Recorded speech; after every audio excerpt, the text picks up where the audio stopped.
before starting, I'm a little late, and that's a blessing for everyone, because I've got a very good story to tell you. It couldn't have happened if the taxi hadn't got lost. The first one who was meant to collect me disappeared. The second one was sent, and when he got in, we said, "Where are you going to?" And he just gave a street number, and I said, "Yes, but it's a theatre." "No, never heard of that." "Oh," he said, "are you interested in theatre?"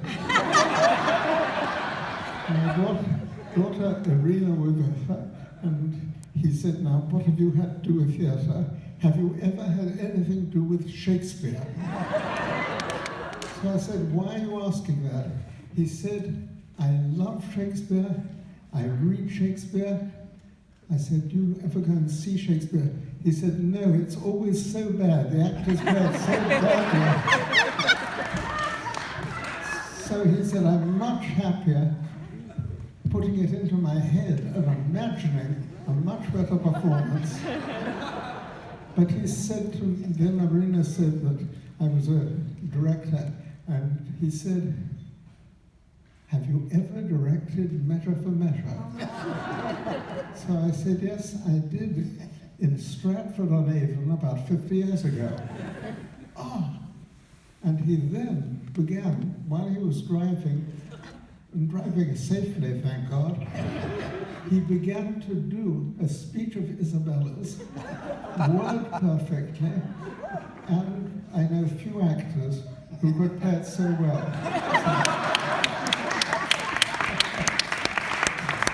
So there, indeed, is theatre not only for a new audience, but for a new breed of players. So he has warmed the afternoon for us. Now it's over to you.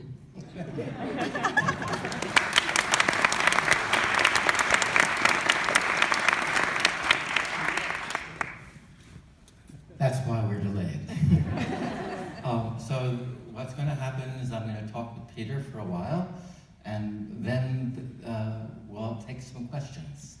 And there'll be some mics, and we'll pass the mic to you. So Peter, in the beginning of the play... But we must give them plenty of time, because it's interesting to hear them. I know. We're not going to talk as much as they are. Good. Okay. In the beginning of the play, the visitor says she laid in the grass, and she felt the earth, and that she lost that, and she's traveling to a faraway land. Why has she become separated from that connection with nature as an adult? No, she never says that She's searching for it? Yeah, she never said she was separated. She said, and curiously enough, while I don't like to bring myself into it, this was taken from my book, and it was my own experience. Something that for me at about the age of about 12 was an unforgettable moment, lying there, and as she then says, feeling part of nature. And because of that, she's interested in nature ever since. She's interested in trees. She's come in search of special vegetation, and particularly she's heard of a very remarkable forest here, and she feels that in the oldest traditional countries there is a relationship with nature that has now been lost, and that's what brings her into this place, and then how she then comes in contact with the story of the prisoner. You in much of your work, you shattered traditions, opera, Shakespeare, you've broken traditions. Thank God. But, yes. But in this play, yes, thank God, but in this play, she's going to a place where there are traditions. What's the difference between the tradition she's going to and the traditions that are not good? It's just like what my taxi driver was saying. There are theatres and theatres, theatre directors and theatre directors, there are actors and actors, and it's the same with tradition. If tradition preserves truth that may have been discovered long ago, but is really living for us today. And that we know, for instance, in traditional music. There's traditional music that is of no interest at all, and then you have a composer like Bach, traditional. If somebody really plays it in a honky-tonk way and just spoils the music is destroyed. But there are traditions, and I fought against the fact that when I had my life in opera, what I called my war with opera, it was because I felt that beautiful works were being destroyed by what was not a living tradition of these are marvelous works that we must constantly bring to life again, but these were works that were submerged in the horror of the traditional opera house. Over-elaborate scenery, heavy, complicated costumes. When I started, it was the same with Shakespeare. All this enormous thing in the opera, just here. Here I'm happy we can look and feel the people we're talking to. But in opera, you would have 80 musicians and a very vain conductor gesticulating, and you're trying to play with sincerity, and you just see that fellow say, there are traditions, and there are traditions. You've written about the invisible and the visible in the theater. You've written the holy theater is making visible the invisible. In this piece, what are you making visible for the audience? Now that is, I'm for a dear old friend, there isn't a question that deserves an answer for the simple reason that what one's doing in that sense is always a new experiment. The actors are trying to bring that to life again and again, not the way it worked yesterday or last week, but in this performance. So that's where we're soon going to be hearing from the audience what they have experienced. And for me to be asked, what did you want the audience to experience? I should be booed off the stage. Okay, great. Thank you, that's a great answer. But you've also said that the play is about redemption. Yeah. So what's redemption? No, that's one of the most popular and rightly well-known titles there is Crime and Punishment, Dostoevsky's Crime and Punishment. But it gives one a false idea that it's a matter of two, when it's really a matter of three. The real process is there's crime, there is rightly the punishment, whatever the crime, if it's serious, society, the world cannot just close its eyes, as it would be if it were a president, and say that's embarrassing for us all. No. What we must do is to say that crime, punishment, the punishment is only meaningful if the person at the end of the process, something has developed and grown in them. And a number of people have created today works, foundations, classes to help prisoners when they come out. But I'll say a simple thing that everyone knows about prison systems, not only in the old and traditional countries, but in all, here, everywhere in Europe. A prison, the way they're conceived now, even if some of them have central heating and even running water, the prison system makes the person who goes in come out more brutal than when they went in. And through their contacts with other prisoners, they come out more well-prepared to deal in drugs, more well-prepared to join in terrorist bands through the association of being in prison. But the real thing, which is redemption. That's a great theme, and that's what we hope this play can open. Okay, just a couple of more warm-up questions, then we'll go to you. Nadia says, Yeah. I have to leave. I don't want to pollute my daughter with my own guilt. What is Nadia? What is her guilt? What is she guilty of? The young man, Mavuso, recognizes that he's had a great admiration for his father.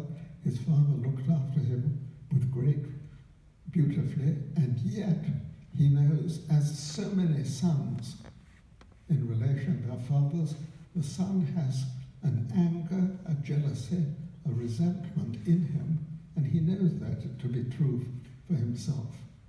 When one day he actually finds he loves dearly his sister, and they have not a sexual relation at all, but they have a very close, loving brother and sister relationship, and when he opens the door and finds his father is making love to his sister, the shock is so great that as he is someone of a tremendously strong and explosive nature, with levels of violence he never expected in himself, suddenly he grabs something, smashes his father's head.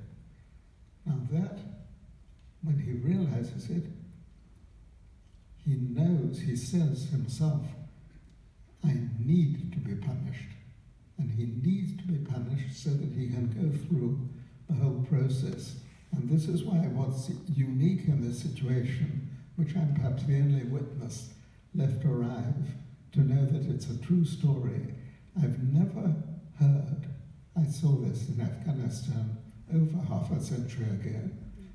Since then, I've never heard of this happening anywhere else in the world. Somebody who, for part of a little tiny Sufi circle in Kabul, and the man running it, a modest, sensitive man, saw that one of his pupils had committed a terrible crime. I never learned what it is, but he knew that he would be destroyed in the way we've just been looking at in the prison system, and he persuaded the judge to let him invent the punishment, and he invented the punishment of him for the whole of his sentence being apparently free, but innerly not free, because he knew he had to redeem himself. And so he puts him in front of a prison. And it's extraordinary, it's so powerful. And I didn't go back quickly enough to Afghanistan. Then came the Taliban, the Russian invasion, and no way of knowing what the rest of the story is, which is why we had to, with the actors, with MARIE-HÉLÈNE, had to rebuild step by step over a long time a way of making the story stand up, not the other. Does Nadia feel she's contributed? So Nadia is, it's a very, for him, it's a very simple issue. He killed, no way out of it. She knows, and only her brother knows, and her uncle, that if she hadn't been in her father's bed at that moment, this wouldn't have happened, couldn't have happened. And that's why it's very important to hear from her uncle, Ezekiel, at the end of the play, him saying that in so many parts of the world,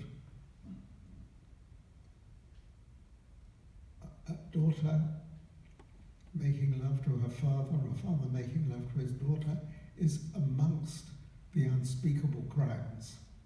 But he said, in this case, I know, I saw it coming, I know I could have intervened, but in this case, he said, I saw something stronger than any rules or conventional morality. I saw here between the two of them, there was love. Okay, so we're going to turn it over to you. Okay, so, let's see, there's a microphone here and here. All right, so let's just start with this gentleman right here. Yeah. Wait, let's get you the microphone so everyone can hear. Can you just bring the microphone down here, please? Right over here. This gentleman in the gray shirt. Thanks. And could I ask, please, that these be questions, right? Not statements, questions. Oh, yes, Mr. Brook, you mentioned that the man who convinced the judge to let the young man stay out of prison was a leader of a Sufi circle. Do you think that the Sufi branch of Islam had anything to do with why he was so determined to let the young man seek his own redemption? Thank you. I can't tell you. I can only give that my impression, being taken to see this little circle in a very modest house on the outskirts of the city, and meeting again an extremely modest, simple young man who was their leader. I could only say that I felt that the little band of what could have been 15 people who would meet regularly with him were not blocked by a doctrine, by a theory, but all came together because they had a feeling that there is something more in life than what we know so easily. There is something more, and they were a little group of what you could call seekers. That's very different from what's the tragedy of religion everywhere today, where it's full of bosses who know. Next question. Right here, the lady on the corner. Thanks. Hi, I'm almost afraid to ask this question, but I'd like to see plays with not a lot of preconceived notions about what they're going to be. I'd like to come with a really fresh view. And I walked in and I said, oh, this looks like a Beckett set. And I'm not sure that anything in the play really reduced that impression. And so I'm just kind of curious if that was something in your mind, or if it's something I'm completely projecting. So the question is the setting of The Prisoner influenced by sets of Samuel Beckett, the mise-en-scène of Samuel Beckett, or the content of a Beckett play? Did you have Beckett in mind when you were making this? No. Beckett I knew well. He was a great author. I've even written that the great shame for me was after Shakespeare, who contains in his 36 plays every aspect of human life, from the highest religion, philosophy, deep, secret, hidden aspirations, through to the crudest, lowest comedy. All that is in Shakespeare, which is why he's the unique author. But in the chain that followed him, to me the chain goes through some 19th century authors, each has played his part, like Ibsen, but to me the chain goes to Chekhov.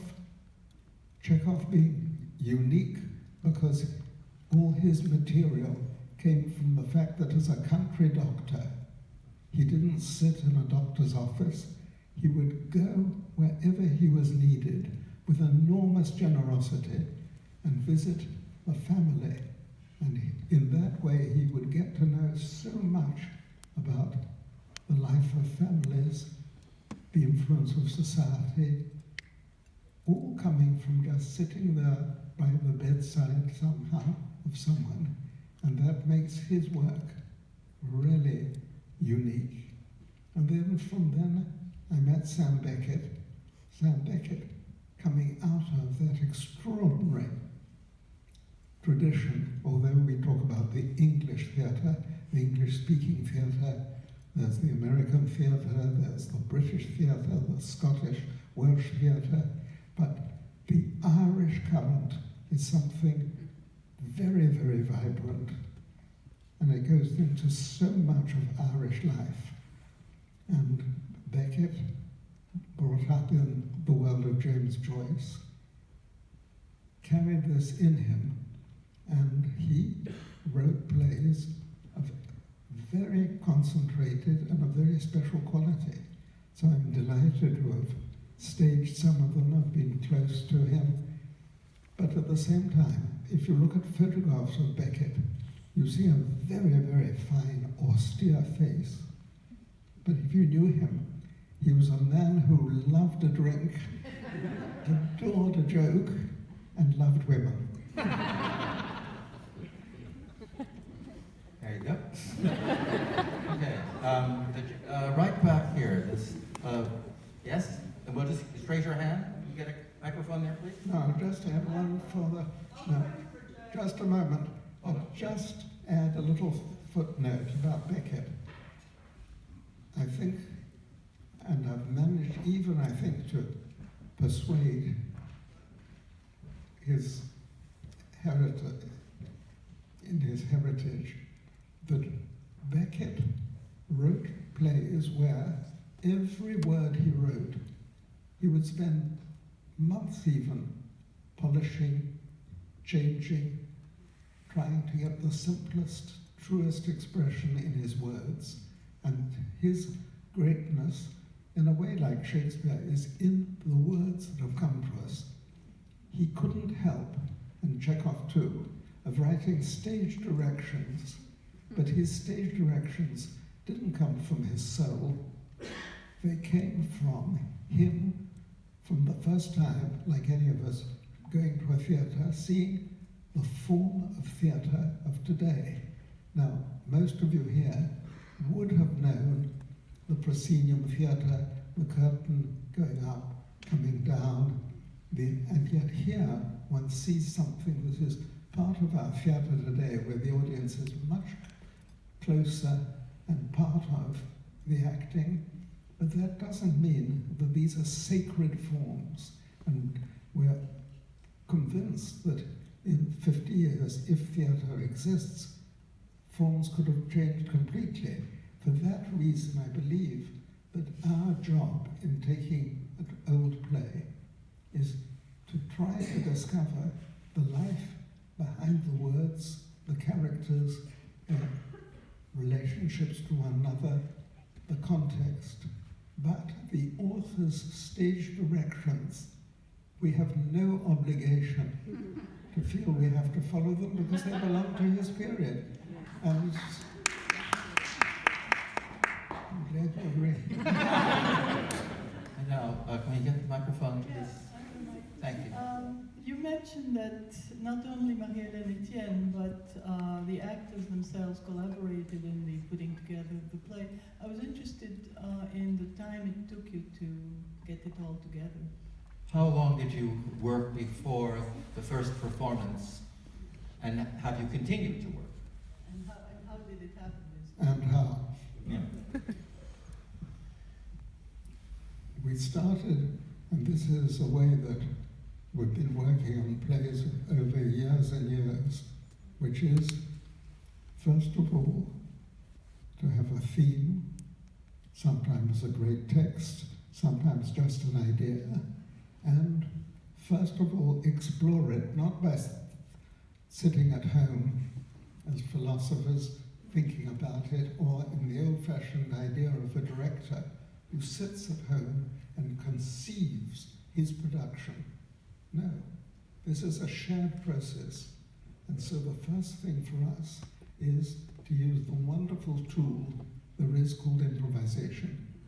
And with this we did, during a whole year, we did improvisations with little groups that we'd invited in the workshop process.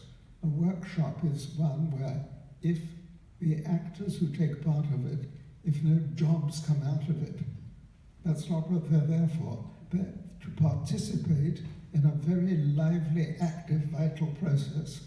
So we never said these are auditions.